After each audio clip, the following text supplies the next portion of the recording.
it would sort of be watery. And then I was like, later I came back, so, oh, I'm doing giraffes. And it sort of played off each other. It worked out just fine. And then I have this fluffy little bow here. It's tulle and it's sparkly. And that sort of reminded me of the water and stuff too. And I've got things, this has been in other things. I've been working between both journals. So, and then so here's the hedgehog. Again, I use my journal personally too. So just have some notes there of some things that I was listening today and wanted to look up those verses. I've got this cute little hedgehog that I printed up from some digitals that I have. And I think I used this in the other journal. But I kept it in there because she's so cute and I want to remember that I have her. So I did that. And then I had a mason jar and there was the bright colored journaling card. So I went ahead and printed that up and I'm just setting it in here. So with today, so that takes care of the hedgehog and the mason jar and the fluff.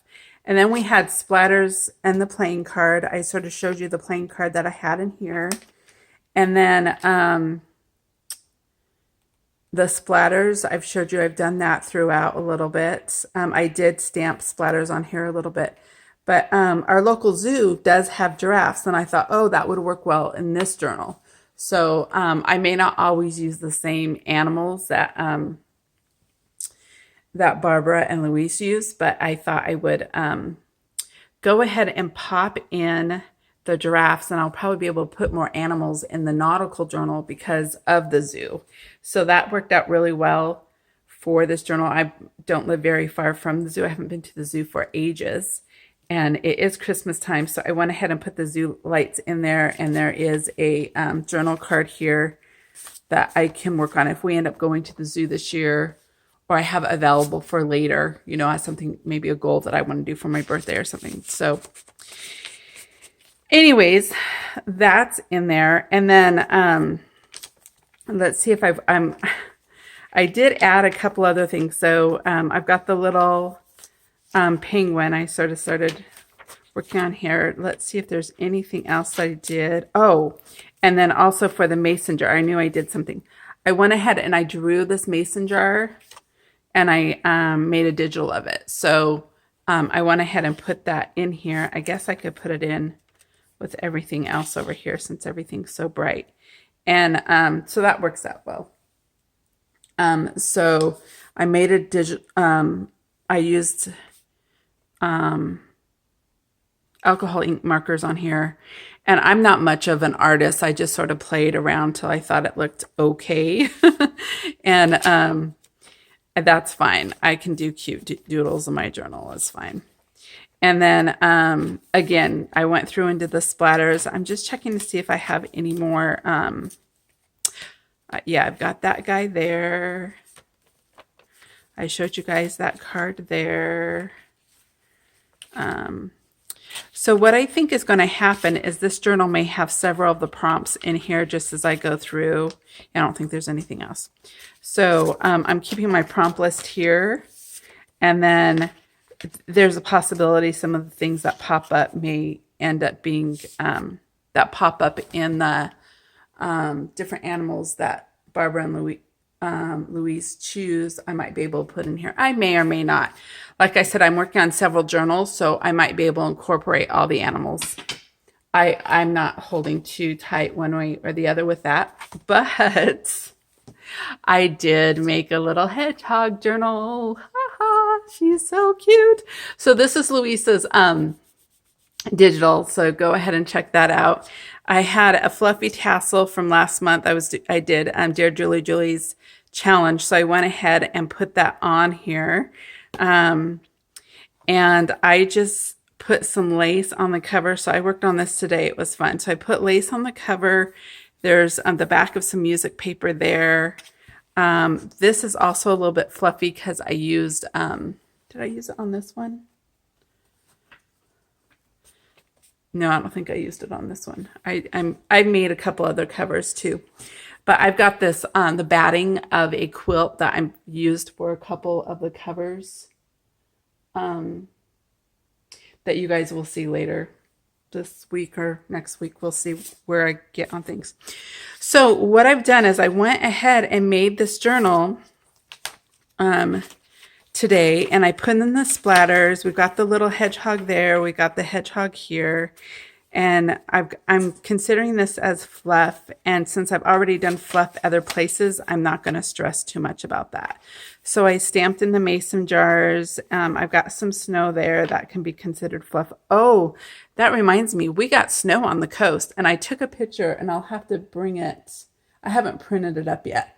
But there was just snow on my car, but it wasn't fluff anymore. It was crunchy. So I took a picture. I wrote fluff. Fluffy or crunchy, and I will get it in that journal. I just haven't done it yet. So I had the lace, and then of course all these fluffy critters just sort of are working it. So, and then I've got this cute little book page that had a squirrel, so I attached that, and I went through and oh, this is a tuck-in. I had forgotten the bear, so I had to do a flip-flop with that. So I'll probably add some more pages in this one, but I'm not very good at using those.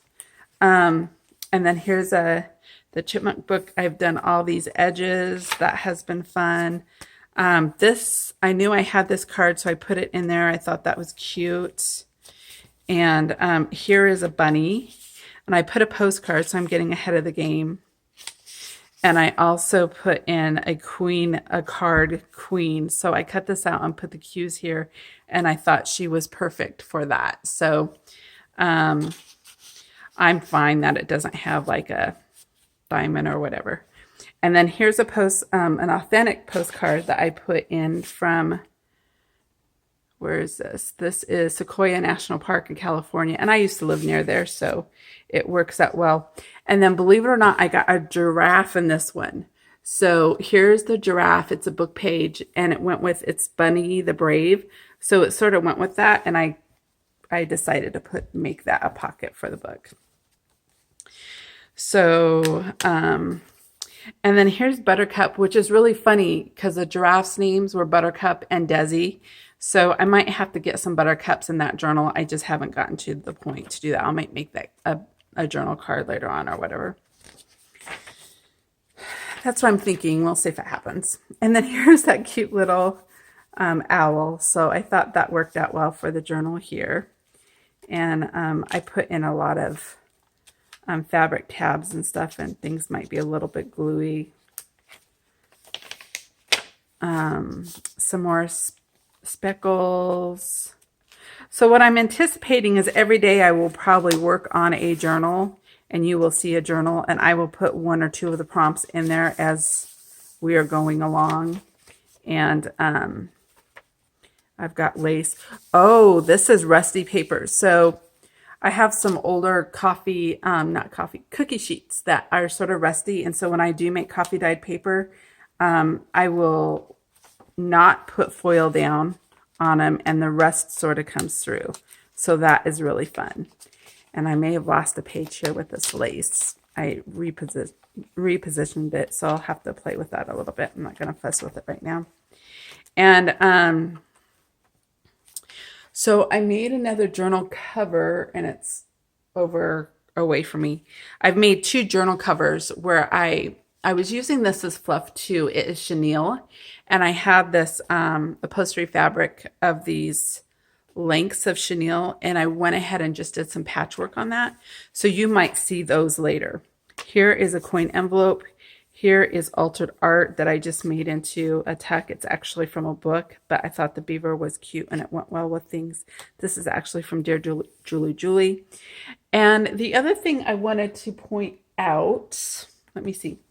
So my desk area is a pretty hot mess, but I know a lot of you guys had followed me, had watched my video last year in January about how I organize things.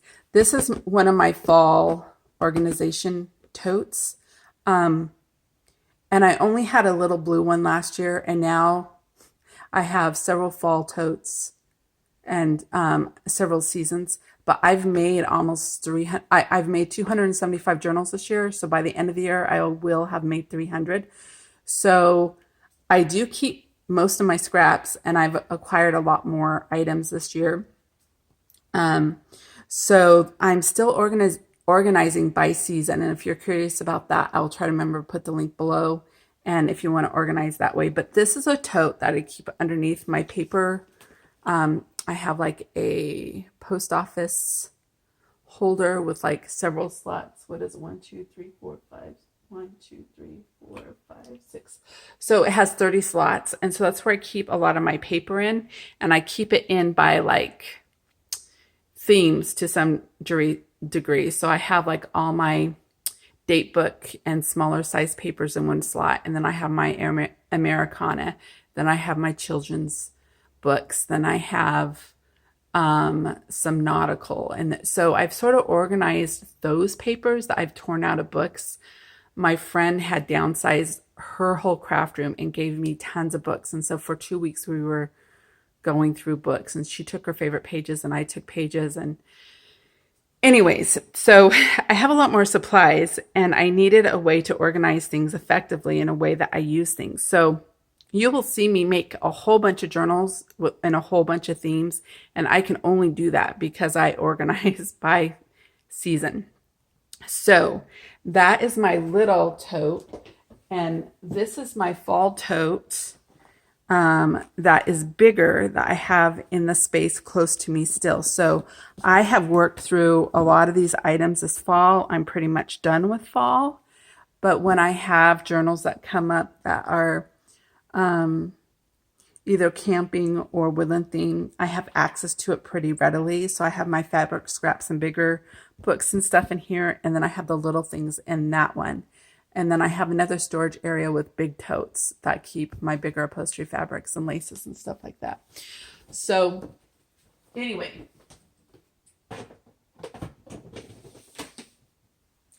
I do that. And then so that's my front end before I get things ready. I sell some things in a local shop. And so as things go out, I also have bins that are ephemera that's completed, and it's by season. So when I want to work on a journal like this, I will grab that and say, oh, do I have any ephemera I can put in here? During this challenge, I'm making a lot of my own ephemera. But like I pulled this out of that orange tote, and I thought, oh, this is brightly colored. That might work for there. So anyways, that's how I organize things. And the other tip I wanted to give you is, so I printed out all the digitals for that kit, and then I reprinted them on cardstock. So either I will cut them down or make them into covers later. And I have some more of these pieces that I just haven't moved over here yet. That might become the belly bands and other cards and stuff. But as I'm working, I like to take 6 pages that might coordinate with the journal that I'm working on. And that helps me get the cards and have bases and stuff